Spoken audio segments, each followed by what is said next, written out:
Break नंतर आता section 89 आपल्याला पुढे कंटिन्यू आपण करणार आहोत. ज्यामध्ये लायबिलिटी जी असते कंपनीची, कंपनी प्रायव्हेट लिमिटेड असेल तर मग तिथे काय लायबिलिटी राहील त्या संचालकांची, डायरेक्टरची, ते आपल्याला यामध्ये बघायचं आहे. लगेच आपल्याला कंटिन्यू करायचं आहे.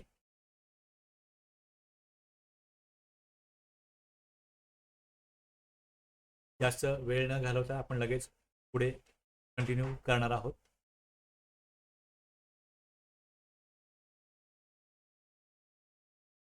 सेक्शन 89 मध्ये हे आहे की जर एखादी प्रायव्हेट लिमिटेड कंपनी नंतर पब्लिक लिमिटेडमध्ये कन्वर्ट झाली तर मग लायबिलिटी बाबत काय हे याच्यामध्ये येतं, आणि प्रायव्हेट कंपनीमध्ये डायरेक्टरची लायबिलिटी काय हे याच्यामध्ये येतं. दोन मुद्दे जे आहेत हे पहिल्यांदाच आपण इथे मांडलेले आहेत, हे इथे घेतलेले आहेत.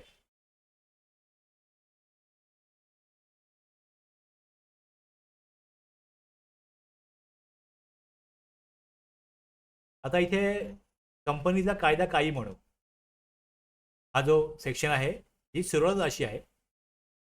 कंपनीच्या कायद्यामध्ये काहीही म्हटलेलं असो,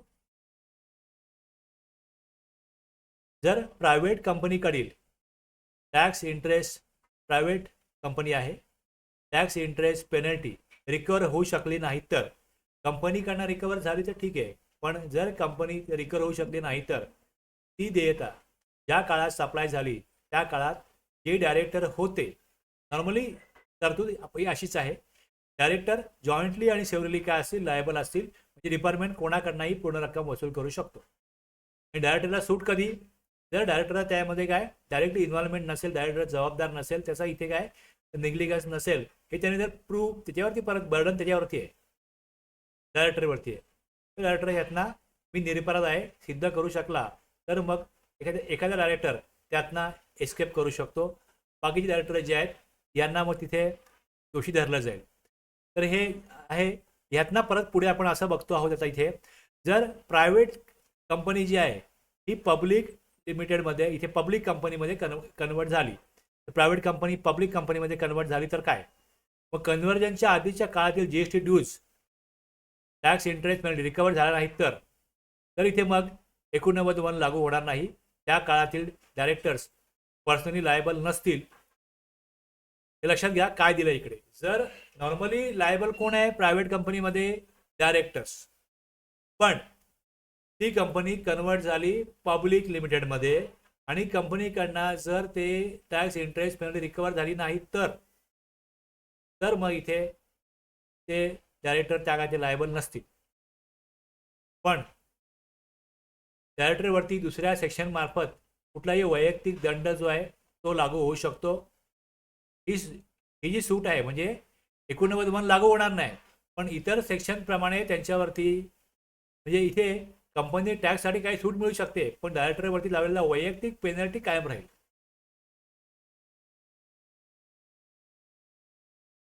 एक्झाम्पल बघा इथे, इस्वाचे लिमिटेड ड्यूज 12 लाख हे रिकवर झाले नाही, त्या काळात ए आणि बी काय होते, त्या कंपनीचे डायरेक्टर होते.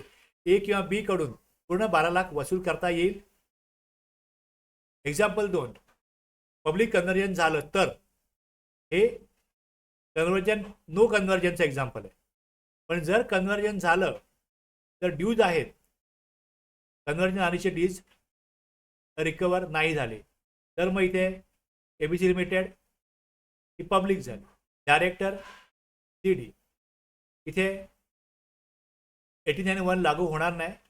पण सी आणि डी वरती कंपनी कन्वर्ट झाल्यानंतर कंपनीच्या टॅक्ससाठी पर्सनल लायबिलिटी येणार नाही, पण पर्सनल पेनल्टी जी आहे ही त्याच्यावर लागू होईल.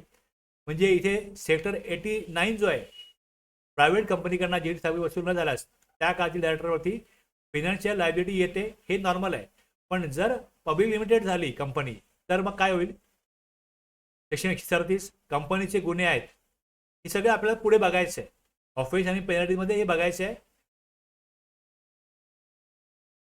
लायबिलिटी लावली जाते. 122 डायरेक्टर किंवा त्या व्यक्तीने स्वतः केलेल्या जीएसटी उल्लंघनासाठी पर्सनल पेनल्टी लावली जाते. 132 मध्ये जाणीवपूर्वक व गंभीर करचोरीसाठी क्रिमिनल लायबिलिटी, जेल व दंड लागू होते. मग इतर सेक्शन प्रमाणे डायरेक्टरवरती कारवाई होऊ शकते, त्यातून ते वाचू शकत नाहीत.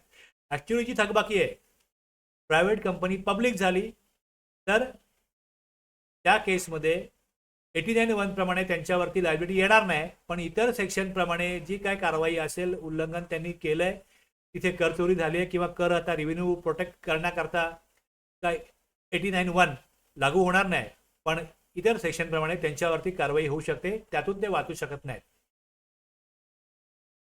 प्रायव्हेट कंपनी यूज असल्यास डायरेक्टर आणखीन त्या काळातले डायरेक्टर जॉईंटली आणि सेव्हरली लायबल असतात. पण जर प्रायव्हेट कंपनी पब्लिकमध्ये कन्वर्ट झाली तर मग 89(1) लागू होणार नाही, पण पर्सनल पेनल्टीवरती सूट नाही, जी इतर सेक्शन प्रमाणे लावली जाऊ शकते. हे यातलं फायनल वर्डिंग आहे. एवढं कळलं असेल तर येस रिप्लाय करा. इथे आपला कंपनीचा विषय संपतो आणि पुढचा विषय तो पार्टनरशिप फर्मचा आहे. Rakesh sir, Nilesh sir, Kailash sir, Kunal sir, Tulshiram sir, थोडं एक लक्षात घ्या, ज्या टर्म तुम्हाला वेगळ्या कायद्याच्या येतात त्यावेळेस तुम्हाला त्या टर्मविषयी काही माहिती नसेल तर थोडी माहिती करून घेण्यासाठी आपल्याला जे सोर्सेस आहेत तुम्ही गुगल करून थोडी माहिती घ्या. आता तुमच्याकडे हे आहेत, जेमिनाय वापरा, ChatGPT वापरा, हे तुम्ही वापरा, ती माहिती घ्या. तुम्हाला जे संदर्भ येतात, एक तुम्ही जेची कायद्याचा अभ्यास करताना इतर कायद्याचे ज्या टर्म्स किंवा संदर्भ येतात ते तुम्हाला क्लिअर केल्याशिवाय तुम्ही त्याचा पूर्ण अर्थ काढू शकत नाही, तुम्हाला अर्थ स्पष्ट होणार नाही. त्या केसमध्ये तुम्हाला थोडंसं कष्ट घ्यायला पाहिजे. आणि ज्यावेळेस हा शब्द जसा आला की लिक्विडेटर कोण आहे, तुम्ही जस्ट टाईप केलं इकडे इकडे याल की कंपनी लिक्विडेटर म्हणजे काय. कंपनी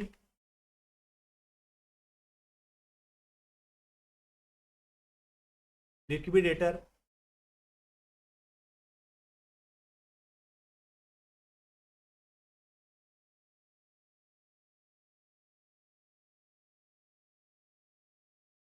कंपनी लिक्विडेटर मीन्स काय, मराठीत सांगा.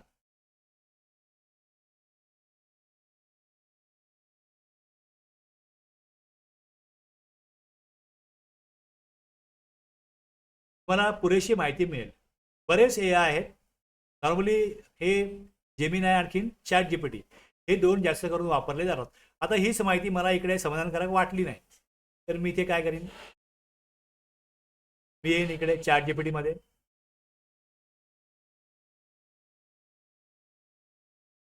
माहिती देण्याची पद्धत आहे ना प्रत्येक AIची वेगवेगळी असते आणि जसं तुम्ही त्याशी कम्युनिकेट कराल त्याला तुमचा प्रश्न विचारण्याचा टोन कळतो, मग त्या टोन प्रमाणे तो तुम्हाला उत्तर द्यायला लागतो.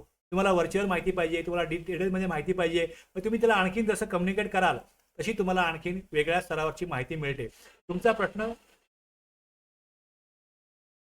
प्रश्न जो आहे तो काय स्तरावरचा आहे त्याप्रमाणे तुम्हाला उत्तरं मिळतील. त्यामुळे ज्या टर्म्स तुम्हाला त्रासदायक वाटतात त्या तिथे तुम्ही गिव्ह अप करू नका, सोडून देऊ नका, तुम्ही आणखीन माहिती घ्या. तुम्ही माहिती घ्याल, तुमचा पाया भक्कम बनत जाईल. मग जर तुम्हाला ऑडिट करायचं असेल, जर तुम्हाला मोठ्या लेवलवरती काम करायचं असेल तर तुम्ही हे करू शकता. आणि जर तुम्हाला जीएसटी लॉ प्रॉपरली कळला तर तुम्ही जीएसटी रिटर्न्स फायलिंग वगैरे ही कामं पण साईड बाय साईड करू शकता.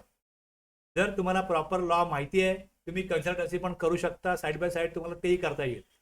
तर हे सगळं करण्याकरता तुम्हाला थोडे कष्ट घ्यायला लागतील, थोडं अभ्यास करायला लागेल. फार काय नाही, हे सगळं तुमच्या समोर असतं, फक्त ते वापरण्याची पद्धत समजून घ्या. तुमचं बरंच काय याच्यामधनं तुम्ही दिलेला वेळ फुकट जाणार नाही, तुम्हाला यातनं काहीतरी क्रिएटिव्ह काम केल्याचा आनंद नक्कीच मिळेल.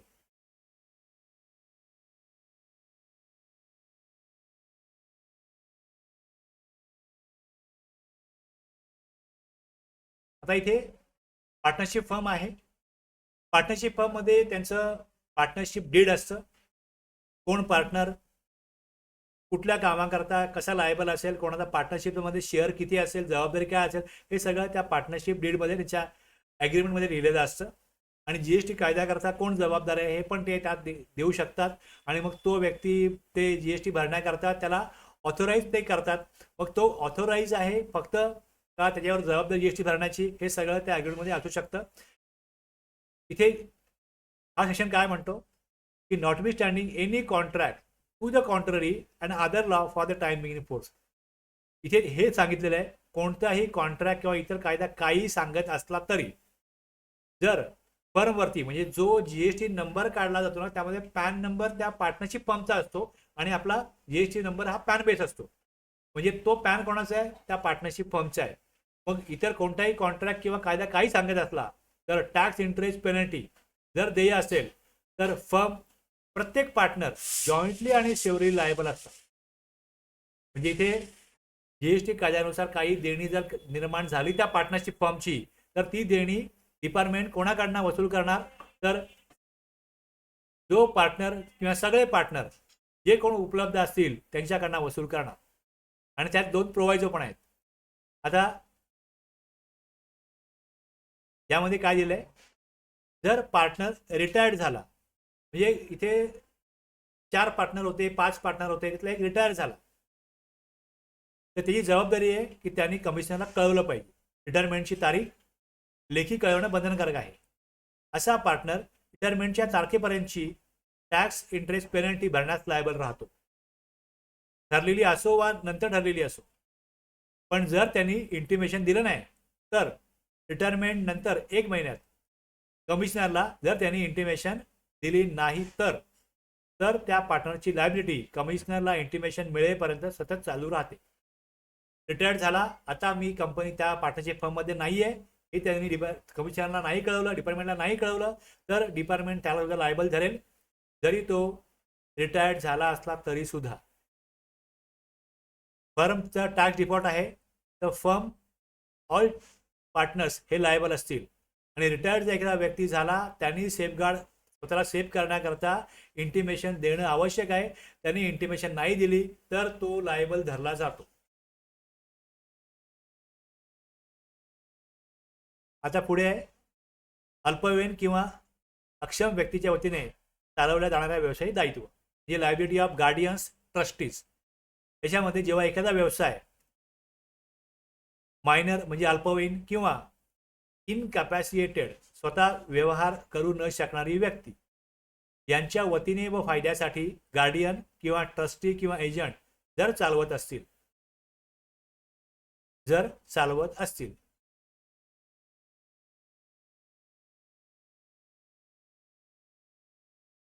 सच गार्डियन, ट्रस्टी आणि एजंट हे शब्द तिथे आहेत.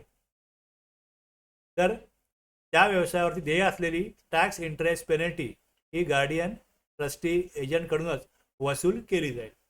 मग जीएसटी कायद्यासाठी असे गृहीत धरले जाते की मायनर किंवा इनकॅपॅसिटेड पर्सन असेल किंवा मेजर कपॅबल आहे आणि तो स्वतःच व्यवसाय असं मानलं जाईल की तो कपॅबल आहे आणि मग तो व्यवसाय चालवत आहे असं मानलं जाईल. पण वसूल कोणाकडनं केली जाते? त्या गार्डियन, ट्रस्टी किंवा एजंटकडून वसूल केली जाईल. पण असं मानलं जाईल की त्यांच्या ॲक्च्युली जे मूळ ओनर आहेत ते इथे मेजर आहेत आणि कपेबल आहेत असं मानलं जाईल. ते ज्या प्रकारे वर दिलेलं आहे त्याच प्रकारे खाली तुम्हाला त्याचं स्पष्टीकरण दिसेल. म्हणजे इतर कुठल्या कायद्यामध्ये असं मायनरला किंवा इनकॅपॅसिटी व्यक्तीला त्या कायद्यामध्ये इतर कुठले कायदे असतील तर त्यांना गृहीत धरलं जात नाही. त्यांना ते केपेबल नाही आहेत तर त्यांच्यावरती कुठल्याही प्रकारचं त्या कायद्यानुसार काही तर ज्या प्रकारचा कायदा असेल त्यांच्यावरती लायबिलिटी येणं किंवा त्यांना गुन्हेगार म्हणून धरणं असं जर का तिथे दुसऱ्या कायद्यामध्ये तसं स्टेटमेंट नसेल. पण या कायद्यासाठी काय केलं जातं असं गृहीत धरलं जाईल की ते मायनर व्यक्ती किंवा इनकॅपॅसिटेड व्यक्ती जे आहेत हे मेजर आहेत, कपॅबल आहेत आणि तेच व्यवसाय चालवतात असं जीएसटी कायदा मानतो. पण त्यांच्या वतीने जे चालवतात ते लायबल असतील टॅक्स इंटरेस्ट पेनल्टी करतात. अशा प्रकारे हा सेक्शन ड्राफ्ट केलेला आहे. त्यामुळे जीएसटी ॲक्टमधील सर्व प्रोव्हिजन्स त्या गार्डियन, ट्रस्टीज आणि एजंटला पूर्णपणे लागू असतील. म्हणजे जर बिझनेस मायनरचा आहे किंवा इनकॅपॅसिटेड व्यक्तींचा आहे तर तो बिझनेसमध्ये मग ते कॅपेबल नसल्यामुळे त्यांच्यावरती मग कुठला गुन्हा दाखल होऊ शकत नाही, त्यांच्यावरती कुठली लायबिलिटी येऊ शकत नाही.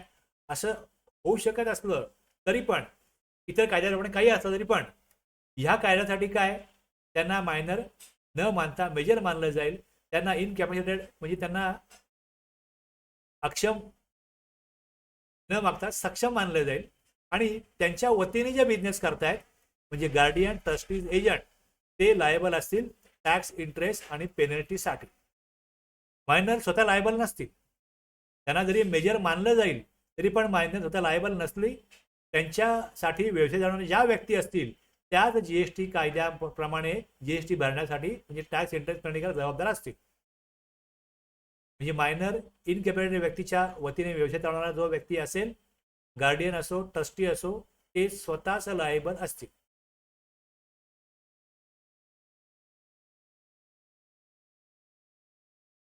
Liability of courts of wards प्रशासक जनरल अधिकृत विश्वस्त किंवा रिसिव्हर यांचे दायित्व.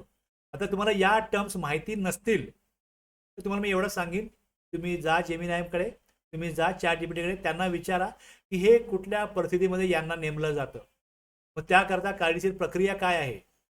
कोर्ट्स ऑफ वार्ड काय असतं ॲडमिनिस्ट्रेटर जनरल काय असतं ऑफिशियल ट्रस्टी हे जे व्यक्ती हे जे आहेत हे फक्त शब्द नाही आहेत. नक्की एक्झॅक्टली ह्यातना कुठल्या कायद्यानुसार काय जबाबदारी काय लायबिलिटी कोणावरती येते आणि कुठल्या सिच्युएशनमध्ये यांचं काम अस्तित्वामध्ये येतं ही थोडी तुम्ही माहिती घेतलीत तर तुम्हाला हे कळेल. तुम्ही ज्या क्षेत्रामध्ये काम करताय तुम्ही ज्या बॅकग्राऊंडमधनं आलायत त्या बॅकग्राऊंडपेक्षा वेगळं काम जर तुमच्या वाट्याला येत असेल तर तुम्हाला त्या कामाची आवड तेव्हाच निर्माण होईल जेव्हा तुम्ही संबंधित टर्म्स समजून घ्याल.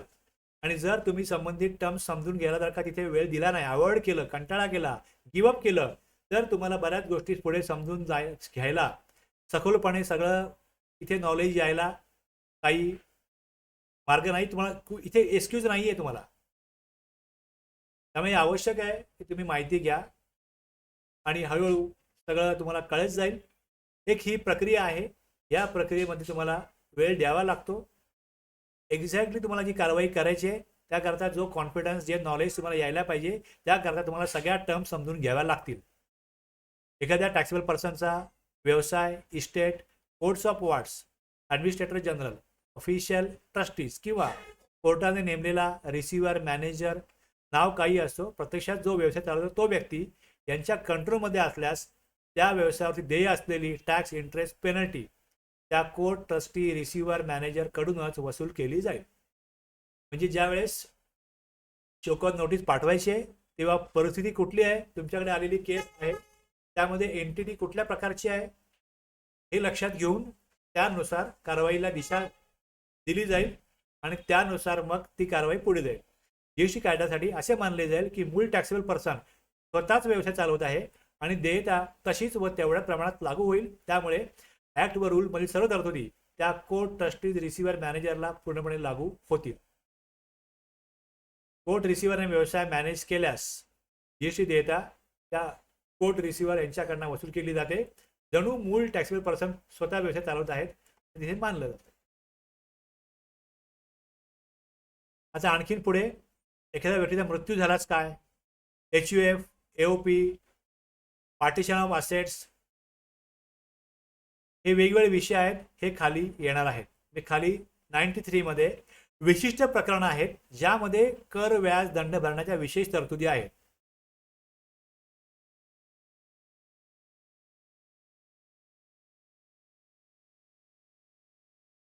व्यक्तीचा मृत्यू झाल्यास मग लायबिलिटी कोणावरती येईल. आता इथे सेक्शन 93 मधील तरतुदी सामान्यपणे लागू होतात मात्र इथे इन्सॉल्वन्सी आणि बँकरप्ट कोड जो आहे अंतर्गत वेगळी तरतूद असल्यास मग त्याला प्राधान्य.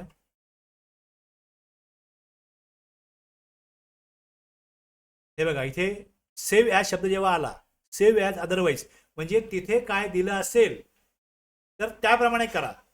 म्हणजे संबंधित सिच्युएशन जी आहे त्यामध्ये इन्सॉल्वन्सी आणि बँकरप्सी कोड जो आहे 2016 त्यामधल्या तरतुदी पहिले बघा तिथे काय असेल तर त्याला प्राधान्य राहील. म्हणजे तिथे या सेक्शनच्या वरती तो कायदा राहील आणि त्यानंतर तिथे काय नसेल किंवा तिथे जे आहे ते पहिले करा आणि त्यानंतर मग जीएसटी देय असलेली व्यक्ती मृत्यू पावल्यास व्यवसाय चालू ठेवला असल्यास किंवा व्यवसाय बंद केल्यास असे दोन ऑप्शन मग त्यातनं येतात. त्या व्यक्तीचा मृत्यू झाला तर त्यानंतर दोन ऑप्शन आहेत. व्यवसाय जर चालू ठेवला तर मृत्यूनंतर व्यवसाय करणारी जी त्या व्यक्तीची कायदेशीर वारस आहे, लिगल रिप्रेझेंटेटिव्ह किंवा इतर व्यक्तीने चालू ठेवला तर त्या व्यक्तीवरती जीएसटी टॅक्स इंटरेस्ट पेनल्टी भरण्याची जबाबदारी येते, कारण त्यांनी बिझनेस पुढे कंटिन्यू केला. तो त्याचा कायदेशीर वारस असेल किंवा रिप्रेझेंटेटिव्ह असेल तो. मग व्यवसाय बंद झाला मृत्यूपूर्वी किंवा नंतर व्यवसाय बंद केल्यास मग लिगल रिप्रेझेंटेटिव्ह इथे पण तसंच आहे, मृत व्यक्तीच्या इस्टेटमधून इस्टेट जितकी परवानगी देईल तितपत जीएसटी देयता भरेल. आता इथे हे का दिलंय तर इथे पहिल्यांदा काय होतं, इन्सॉल्व्हन्सी कायदा लागू होईल, मग त्यातनं किती वाटा येईल जीएसटीचा त्याप्रमाणे मग तितकी त्यातनं काय येईल ती लायबिलिटी सेट ऑफ करता येईल. आता पुढे आहे HUF ची फाळणी झाल्यास. HUF ची फाळणी झाल्यास दायित्व काय. HUF ची फाळणी झाल्यास टॅक्सेबल पर्सन HUF किंवा AOP या त्यांची मालमत्ता पार्टिशन झाली तर आता हे तुम्हाला हे प्रश्न पडेल, HUF काय असतं, असोसिएशन ऑफ पर्सन काय असतं. इन्कम टॅक्स कायद्यामध्ये वेगवेगळे पर्सन आहेत, त्यांच्याप्रमाणे इकडे इंडिव्हिज्युअल. आता तुम्ही आम्ही इंडिव्हिज्युअल आहोत, मग पार्टनरशिप फर्म वेगळी आहे, त्यानंतर कंपनी वेगळी आहे, ट्रस्ट वेगळे आहेत, असे वेगवेगळे तिकडे काय आहेत पर्सन आहेत. मग तुम्ही जर का इथे हे सगळे शब्द जर का तुम्हाला समोर आले, मी विचारले जेमिनायला किंवा ChatGPTला तर तुम्हाला याविषयी अधिक माहिती कळेल. संदर्भ कुठनं येतो तर मेन त्याचा जो इन्कम टॅक्सचा कायदा आहे त्यातनं हे येतं, पण HUFचे कंपनीचे पार्टनरशिपचे पण वेगवेगळे कायदे आहेत व त्याप्रमाणे तिकडे त्यांचं जे अस्तित्व आहे ते पार्टनरशिप डीडमधनं पार्टनरशिपचं येतं. त्यानंतर कंपनीच्या कायद्याप्रमाणे येतं. थोडं तुम्हाला बॅकग्राऊंड समजून घ्यायला लागेल, मग तुम्हाला हे सगळं समजायला सोपं जाईल. पार्टिशन त्या तारखेपर्यंतची जीएसटी थकबाकी सर्व मेंबर्स ग्रुप्स जॉईंटली आणि सेव्हरली लायबल.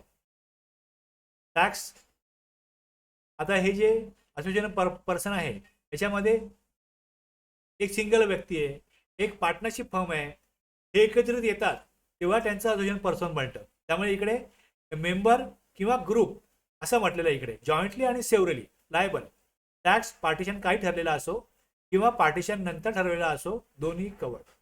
लायबिलिटी कोणाची आहे हे इथे स्पष्ट होतं.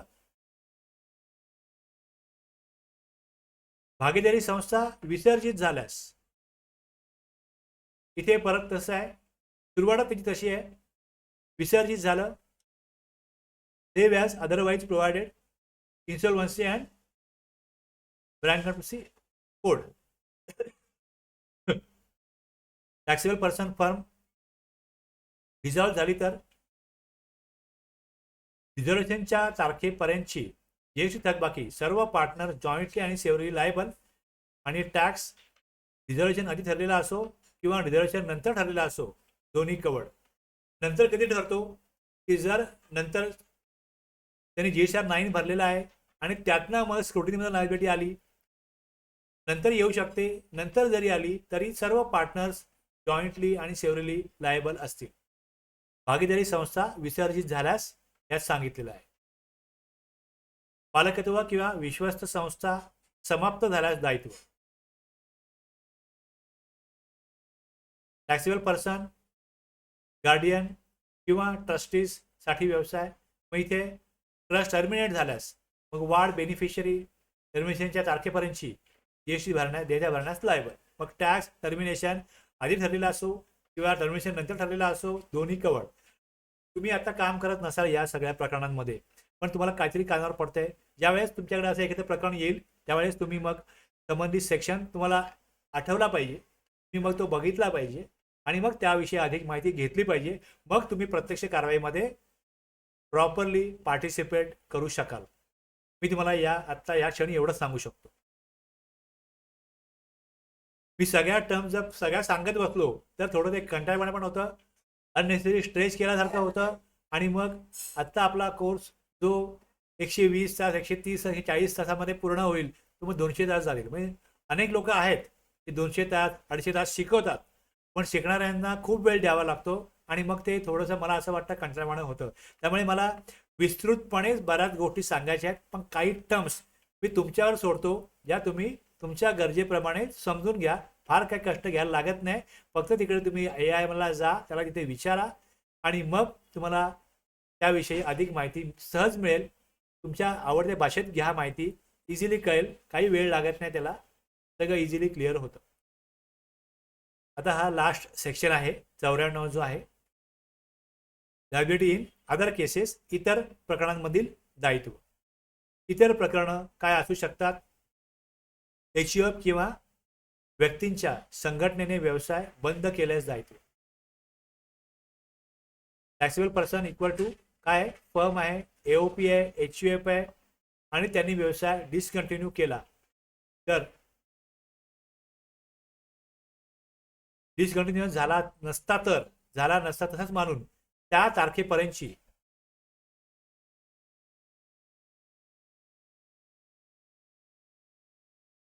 नाही सर, मी काय म्हणतो राकेश सर, बोर आता मी तुम्हाला होऊ नये म्हणून मी काय करतो, अननेसेसरी काही विषय स्ट्रेच नाही करत.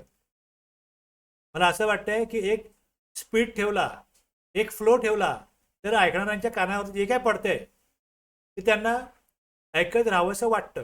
पण जर मी एखादा विषय जो आत्ता गरजेचा नाहीये तो जर मी स्ट्रेच केला तर बोर होतं. बोर होऊ नये याची मला काळजी घ्यायची आहे. माझं इंटेन्शन हा आहे की तुम्ही बोर होऊ नये, पण जे आवश्यक आहे, जे कळलंच पाहिजे ते मी थोडं स्ट्रेच करून सांगतो. आणि जिथे मला वाटतं की ही टर्म जी आहे, ही टर्म तुम्ही आत्ता समजून न घेता पुढे जाऊ शकता, पण ज्यावेळेस तुम्ही प्रत्यक्ष कारवाईमध्ये सहभागी व्हाल त्यावेळेस तुम्हाला ती टर्म प्रॉपरली माहिती पाहिजे. त्यावेळेस तुम्ही ती माहिती करून घ्या, जेणेकरून तुम्हाला काय होईल, 100% तिकडे तुम्हाला एक इनर कॉन्फिडन्स राहील, खात्री राहील की आपण काय करतोय, कशा प्रकारे आपण काम करतोय, काय बोलतोय. म्हणजे ज्यावेळेस टॅक्सपेयरचा प्रतिनिधी असतो तो त्या विषयातला एक्सपर्ट असतो, तज्ज्ञ असतो. टॅक्सपेयर काय करतात, तुम्ही जी प्रकरणं हाताळाल ते काय छोटे टॅक्सपेयर नसतील, कंपन्या असतील, करोडोचा टर्नओव्हर असेल आणि त्यांचा जो कन्सल्टंट असेल, जो तुम्ही एखादं प्रकरण जेव्हा घेऊन जाल त्यावेळेस ते त्याला पुढे करतील की यांच्याशी बोला. आणि मग ते ज्यावेळेस ते बोलतील त्यावेळेस तुम्हाला तुमचं जे बॅकग्राऊंड नॉलेज आहे हे जर स्ट्रॉंग असेल तर ते काय बोलतायत हे तुम्हाला कळेल आणि तुम्हाला त्याला काय उत्तर द्यायचं आहे. आणि तुमचा रेव्हेन्यू प्रोटेक्शनसाठी तुमची जबाबदारी आहे. तुम्ही सरकारचं माध्यम आहात, तुम्ही डिपार्टमेंटचं माध्यम आहात. मग त्यावेळेस तुम्हाला त्या लेवलला कळलं पाहिजे असेल तर तुम्ही त्या टर्म्स अभ्यासला पाहिजे. मला एवढं सांगायचं आहे. पण आत्ता मी ते घेत नाहीये की हे जे काही शब्द आलेत की फर्म काय, AOP काय, HUF काय, हे तुम्ही तुमचं समजून घ्या, जेणेकरून तुम्हाला क्लिअर असेल की आपण काय करतो. मग त्यावेळेस डिस्कंटिन्यू होईल त्यावेळेस पार्टनर, मेंबर, आता AOP काय किंवा हे काय तुम्ही जेव्हा सांगाल तो एखाद्या व्यक्ती सेक्शन सांगेल की या सेक्शनप्रमाणे हे आहे, या रूलप्रमाणे हे आहे. मग तुम्ही तुमच्या बाजूनी बाजू मांडाल की आम्ही कुठल्या सेक्शनप्रमाणे तुमच्याकडे आलेलो आहे आणि तुमचा टॅक्स इंटरेस्ट पेनल्टी जी आहे ती तुमच्याकडे आम्ही का मागतोय. मग त्यावेळेस तुमचा व्ह्यू क्लिअर पाहिजे. तर टॅक्स इंटरेस्ट पेनल्टी डिसकंटिन्युअस आधी ठरलेली असो किंवा नंतर ठरलेली असो, दोन्ही कवर्ड. GST कायद्यासाठी प्रत्येक पार्टनर, मेंबर स्वतः टॅक्सेबल पर्सन आहे असं समजलंच आहे. हे सगळं हे क्लिअरली का ठेवलं आहे की प्रॉपरली डिपार्टमेंट त्यांच्या ते लायबल आहेत, ते टॅक्स द्यायला, इंटरेस्ट द्यायला लायबल आहेत. हे कुठे लिहिलेलं आहे, हे इथे लिहिलेलं आहे आणि यानुसार आम्ही तुमच्याकडे मागतोय. तुम्ही जबाबदार आहात, तुम्ही लायबल आहात, कारण तसं कायदा सांगतो. इतर कायदे काय सांगतात ते त्या कायद्यानुसार होईल. आमचा कायदा काय सांगतो त्यानुसार आम्ही आमचं काम करतो. हे तुम्हाला ठामपणे सांगता आलं पाहिजे. त्यासाठी मी हा सेक्शन, हा चॅप्टर पहिले घेतलेला आहे. भागीदारी संस्थेची पुनर्रचना झाल्यास, आता पार्टनरशिप फर्म बघा, पार्टनरशिप फर्म येऊ शकते, त्यातला एखादा पार्टनर रिटायर्ड होऊ शकतो, एखाद्या पार्टनरचे डेथ होऊ शकते, परत मग नवीन पार्टनरला घेऊन ते पुनर्रचना करू शकतात. हे सगळं तुम्ही थोडासा पार्टनरशिपचा कायदा बघितला त्यात तुम्हाला कळेल. मग त्यातनं पुनर्रचना केली, मग फर्म AOPच्या बाबतीत कॉन्स्टिट्यूशनमध्ये बदल झाला, रिकॉन्स्टिट्यूशन झालं, तर मग रिकॉन्स्टिट्यूशन नंतरचे आधीचे पार्टनर आणि मेंबर्स आहेत आणि नंतर मग नंतरचे मेंबर आहेत, हे दोघेही जॉईंटली आणि सेव्हरली लायबल राहतील. मी अगोदर पार्टनर होतो, मी नंतर पार्टनरशिप फर्ममध्ये आलो, मी लायबल नाही असं ते म्हणू शकत नाहीत, कारण की तशा प्रकारची इकडे तरतूद आहे. सेक्शन 90ला धक्का न लावता जो पार्टनरशिप फर्म बद्दल सांगतो. पण जर रिकन्स्ट्रक्शन झालं तर मग नवीन आलेले पार्टनर आणि अगोदर ठरवलेले पार्टनर हे सगळे जॉईंटली आणि सेव्हरली जबाबदार राहतील, असं म्हणजे इथे पण रेव्हेन्यू सेफगार्ड करण्याचा प्रयत्न आहे, इथे पण रेव्हेन्यू प्रोटेक्ट करण्याचा प्रयत्न आहे. एचयूएफ किंवा व्यक्तींच्या संस्थेचे विसर्जन झाल्यास दायित्व. एओपी फर्म आणि एओपी किंवा ह्याचं जे आहे हे पार्टिशन हे जे आहे यामध्ये काय दिलंय, फर्म एओपी डिझॉल्व्ह झाल्यास किंवा एचयूएफने बिझनेस बाबत पार्टिशन केल्यास डिसकंटिन्युअस म्हणजे रिझॉल्युशन पार्टिशन असे समजले जाईल. आता इथे एक शब्द इथे अजून एक कायदा नवीन आलेला आहे, तो म्हणजे नंतरचा कायदा आलेला आहे, तो आहे लिमिटेड लायबिलिटी पार्टनरशिप. जीएसटीच्या कायद्यामध्ये लिमिटेड लायबिलिटी पार्टनरशिपला सुद्धा काय समजलं जातं, जिकडे जिकडे म्हणजे एखादं बोलेल की आमचं LLP आहे लिमिटेड लायबिलिटी पार्टनरशिप, तर त्यांना सुद्धा इथे पार्टनरशिप फर्मच समजलं जातं. म्हणजे जे काय लागू आहे फर्मला तेच लागू आहे लिमिटेड लायबिलिटी पार्टनरशिपला. पार्टनरशिप फर्म मधले चांगले फीचर्स आणि कंपनीतले चांगले फीचर्स हे वापरून हे लिमिटेड लायबिलिटी पार्टनरशिप केलं जातं LLP. म्हणजे यामध्ये पार्टनरशिपची लायबिलिटी वेगळ्या प्रकारची असते आणि वेगळ्या प्रकारे ही ऑर्गनायझेशन चालते, ही एंटिटी चालते. त्याबद्दल इथे स्पष्टीकरण दिलेलं आहे. आणि court means district court, high court, supreme court. 94 मध्ये फर्म एओपी एचयूएफने व्यवसाय बंद, डिझॉल्व्ह किंवा रिकॉन्स्टिट्यूट केला तर जीएसटी देयता संपत नाही. संबंधित पार्टनर मेंबर जॉईंटली लायबल राहतात.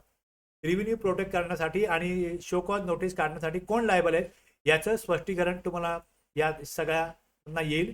खाली समरी दिलेली आहे. परत सेक्शन 85, 86 एजंट प्रिन्सिपल करता होता, business transfer 85, 87 amalgamation demerger, 88 company liquidation, 89 director of private company, 90 partners of firm, 91 guardian trustee, 92 court of wards receiver, 93 special situation आणि अदर केसेस 94. हे सगळे कोण लायबल आहे. एंटिटी बदलली, व्यवसाय बंद झाला, व्यक्तीचा मृत्यू झाला, मरण पावली, जीएसटी लायबिलिटी कधी नाहीशी होत नाही. फक्त लायबल व्यक्ती जी आहे ही कोण आहे हे हा चॅप्टर सांगतो. गव्हर्नमेंट रेव्हेन्यू सुरक्षित ठेवणे हा या चॅप्टरचा आत्मा आहे, असं आपण फायनली यातनं कन्क्लूड करतो. इथे आपला हा महत्त्वाचा बॅकग्राऊंड चॅप्टर संपलेला आहे. इथे आपण थांबू शकतो आणि पुढच्या क्लासला आपल्याला डिमांड अँड रिकव्हरी चालू करायचं आहे. डिमांड अँड रिकव्हरी एकदम सखोलपणे आपण बघणार आहोत की ॲक्च्युली शो कॉज नोटीस कशी पाठवली जाते, त्यावरती इंटरेस्ट, टॅक्स, पेनल्टी कशा प्रकारे मग त्याची लेवी होते, पेनल्टी इम्प्लिकेशन्स कशा प्रकारचे असतात, मग त्याचे कॉन्सिक्वेन्सेस कशा प्रकारचे असतात, हे सगळं आपल्याला नेक्स्ट क्लासला बघायचं आहे. नेक्स्ट क्लास शनिवारी आपला होईल, त्यावेळेस डिमांड अँड रिकव्हरी सेक्शन 73 पुढे 74, मग 74A कशा करता आलेला आहे थोडं बघा.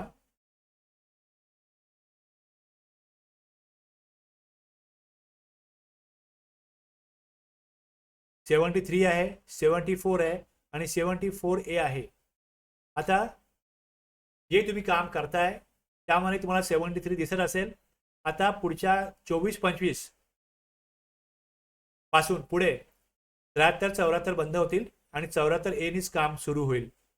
त्यामुळे तुम्हाला तेही माहिती असणं गरजेचं आहे की 73 आणि 74 एकत्रितपणे घेऊन 74A बनवलेला आहे. आणि जे 73 आहे तुम्ही बरं का तुम्हाला माहिती असेल तर इथे बघा शेवटी जे आहे financial year 23-24 the provision of this section shall be applicable for determining of tax pertaining to the period up to financial year 23-24 पर्यंत जी कारवाई असेल डिपार्टमेंटची ती या 73 नी होईल. सेम तुम्ही बघाल पुढे 74 मध्ये पण अमेंडमेंट करून त्यांनी शेवटी हे जोडलेलं आहे 12वा सबसेक्शन प्रोव्हिजन 23-24 पर्यंत 73-74 नी काम चालेल आणि त्यानंतर मग पुढे 24-25 पासून जो सेक्शन वापरात येईल तो 74A येईल. 73-74 एक त्यांनी रिकन्स्ट्रक्शन रिफॉर्मेशन 74A मध्ये केलेलं आहे. सगळ्या याच्यामध्ये तुम्हाला कामाचं इंटरेस्टिंग होईल असं आपण पाहूया. इथे आपण थांबूया. पुढच्या क्लासला आपल्याला डिमांड रिकव्हरी सुरू करायचं आहे.